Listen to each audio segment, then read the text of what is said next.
Hi, welcome to this week's video about cash flow.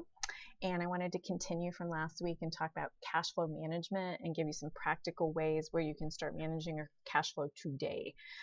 Welcome to all small business owners, future small business owners. I'm so excited to have you with me to learn a little bit more about how to manage your small business. So let's go ahead and dive right in.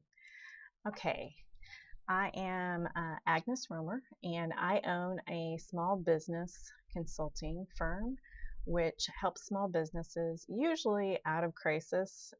Usually their crisis is financial management or people management, but I've been helping small businesses for the past 5 years, and I have decided to do a little bit more as far as educating the small business owner and probably save myself and some future small businesses owners a headache. So let's just go ahead and dive right in. I'm going to continue my video series from last week when I introduced the idea and importance of cash flow in your small business. Poor cash flow management is listed in the top 5 reasons why one in 5 small businesses fail every year. If you're watching this right now, good job. Congratulations. You've taken the first step into not failing. The likelihood of your small business failing after educating yourself diminishes significantly. And so today we're going to talk about some action steps you can take immediately that will remove the risk of your small business failing due to poor cash flow management completely. I guarantee it. So last week we talked about cash flow. Today I just want to kind of recap what cash flow is. It's money in and money out of your business. It's money in the form of sales of your service or product, and money out in the form of expenses or what it costs to produce your service or product, or what is known as cost of goods sold. You don't have to have a degree to understand cash flow management, but you do have to have a cash flow management system so that your business can grow. And cash flow management, effective cash flow management, will save your business thousands of dollars. Okay, so let's talk about what I run into a lot with small business owners. Usually cash flow management is the last thing on their minds, even though they immediately, when you sell your first product or you buy your first item to sell your product, they immediately delve into the area of cash flow management. So what I run into is I've got a small business owner who is managing their cash flow all in their head or on a piece of paper, or they have a box of receipts or an Excel spreadsheet. And the reason why this is so deceptive as a cash flow management system is because it's not really a cash flow management system, or it's super ineffective. At best, they're a band-aid or a finger in a dike to a real flood of problems. So this week we're going to take this one step further, and I called this episode Show Me the Money, because I'm going to talk about how to affordably and painlessly, mostly, manage your business cash flow. A cash flow management system simply shows you how much money is coming in and how much money is going out. It should be able to generate real-time reports for business growth and planning. That's an effective cash flow management system. So if you own a small business and you think you're managing your cash flow, can I get a real-time report about whether your business is making money? Can I get a profit and loss statement? Can you tell me how much you grossed last month, last week, today? So those are all reports you should be able to have. Okay. There are better ways to manage your cash flow, and that's what I want to talk about today. And there are best ways to manage your cash flow, and I want to talk about these 3 ways that I've identified. If you implement one of these 3 ways today, you have taken the first step in making sure that your business does not fail due to poor cash flow management. Maya Angelou said, do the best you can until you know better. Then when you know better, do better. So today we're going to talk about better. The better way to manage cash flow is to hire a bookkeeper. That bookkeeper will provide you monthly reports on cash flow, which should at the very least be a profit and loss statement and a balance sheet. The reason why hiring a bookkeeper is great for you, some of the pros on that, is that they are a trained professional. They know what books are. They understand how to manage your books. They give you accurate reporting, and this reporting is accurate for the government and it's accurate for accountants. and it gives you some ability to project whether you can make big purchases or whether you can take on a new client that is going to require you to have terms with them. So the cons with hiring a bookkeeper who is not in-house is that you don't get any real-time reporting. A bookkeeper will give you the financial statements usually a week after the month has ended, which sometimes is too late when we're talking about a fast-moving business and some decisions that have to be made on the fly. They have no familiarity with the day-to-day operations of your business. So the difference between what is an expense and what is a cost of goods sold, or what needs to go into making that product, is not differentiated for them. They don't have any experience to do that because they're not in your company. And they have absolutely no vested interest in helping you project income or expenses, because they're there just to simply do your job. They are looking at your books once a month, and that's all, and they're generating a report. But if you do that, if you hire a bookkeeper, you've done the least that you need to do, which is great. An even better way to manage your cash flow is to utilize a cash flow management software, which is cloud-based accounting.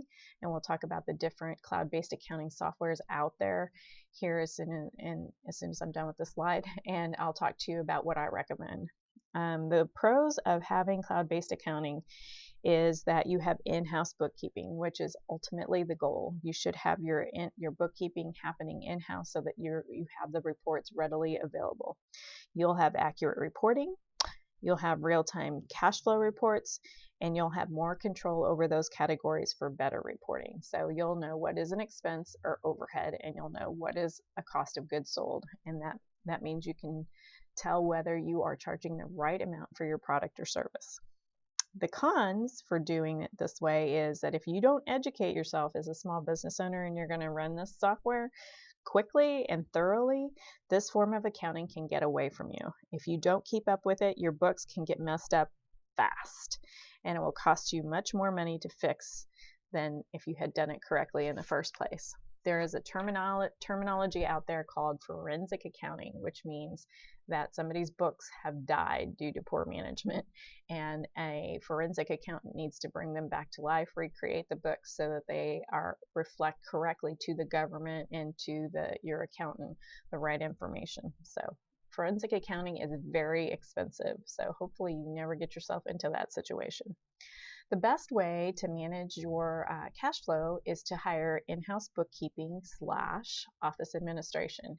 And the reason I put that / in there, or the and in there, is because bookkeeper, usually you don't have enough bookkeeping work to keep your bookkeeper busy more than, actually even less than, part-time work. And you definitely don't have full-time bookkeeping work yet as a small business owner.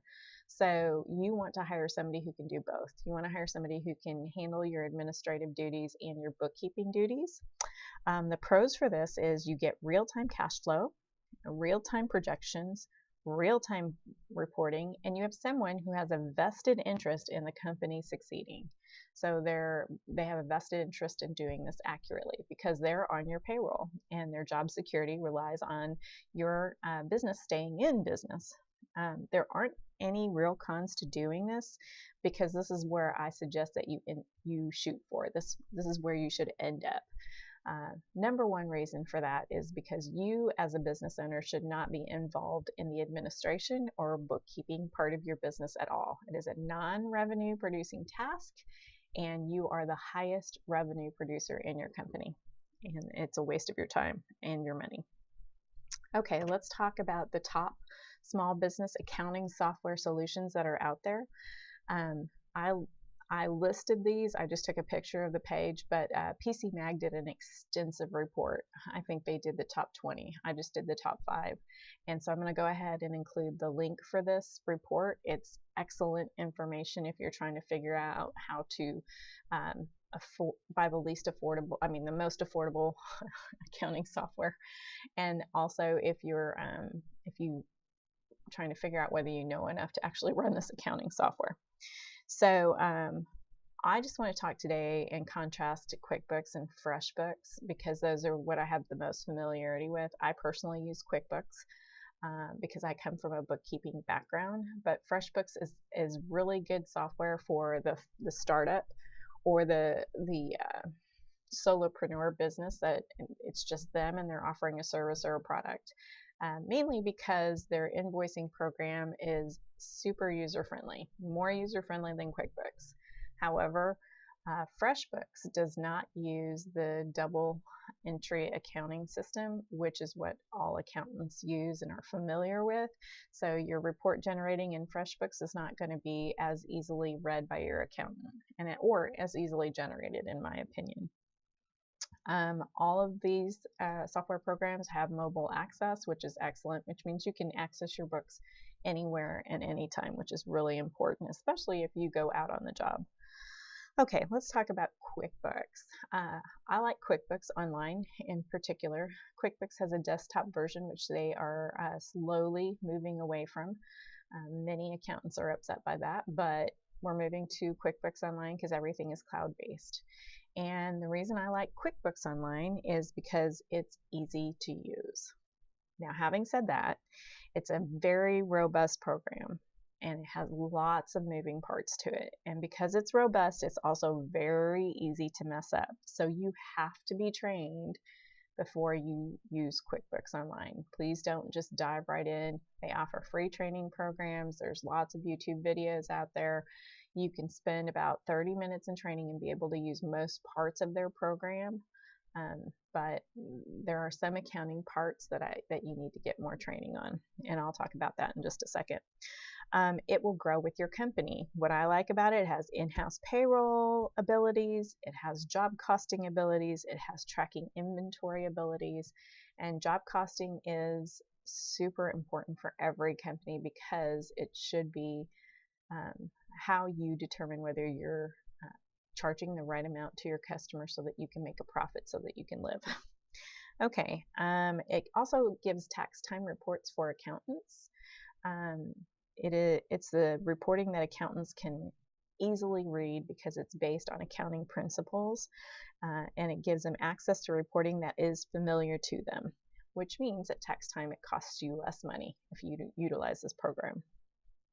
And then the last part is you have the ability to scan receipts, which gets rid of that box of receipts and gives you an electronic copy of your receipts for the IRS if you ever get audited. And that is the best way to keep your receipts because paper receipts can be lost, if you spill coffee on them. So also it has a mobile app, which includes the ability for salespeople to obtain on-site signatures from customers, which means that if you have somebody who's out on a job and they give an estimate to a customer, they can get a signature and boom, you have a contract, which is very important as far as running your business effectively. Make sure you have a contract for every transaction that you have. And it's very customizable because you can manage your users. Your salespeople won't have access to important, sensitive financial information because you set it up so that they don't. And that's what I like about QuickBooks. Okay, let's just wrap this up today with talking about how you should think about your cash flow management and how to develop an ideal small business cash flow management system. First, you should get educated. You should educate yourself. You should understand basic accounting principles. You need to know what a P&L statement is, which is a profit and loss statement or an income statement. You need to know what a balance sheet is. You need to know how to read these when they're generated for you. You need to understand what a budget is. So those are all that's all education that a small business owner should be getting, and you don't have to go to school. All of this education is readily available for the small business owner, and I'm hoping that you stay tuned in because that's the type of education that I'll be giving every Friday. You should plan on hiring somebody. You can hire a consultant to help you set up your systems, which is what I usually do for people, or you can hire in-house staff that understands bookkeeping and understands administration, and they can oversee it. You should hire this part of it out because you should not be spending your time doing this. However, you should be able to oversee your office staff so that when they give you a weekly or monthly report, you understand how to read it and you understand whether they're doing it correctly and you understand whether they've captured all of the information in the manner that you wish them to. So you can make sound financial decisions so your business can grow. Without this type of management system in place, your business cannot grow, as I said in the beginning. Okay, just as a reminder, I posted a video called January Tax Tips. January 31st is the deadline for 1099 miscellaneous preparation. So you have to file your 1099 miscellaneous form with the IRS for all vendors that you have paid that have done a service. Remember, service, not product, for you that was more than $600. So if you paid somebody more than $600, you should be prepared to make a 1099 miscellaneous for them and file it with the IRS. I offer this service because the penalties for not doing it or doing it incorrectly are super high. And this is really one of the first areas where small business owners trip up as far as their taxes go. So if you want me to help you with it, I charge $5 per vendor, and will give you expert advice on vendors you paid in 2018 who should and should not receive a 1099. So direct message me or email me at agnes@arsolutions4business.com, and I will get you started on that. Okay.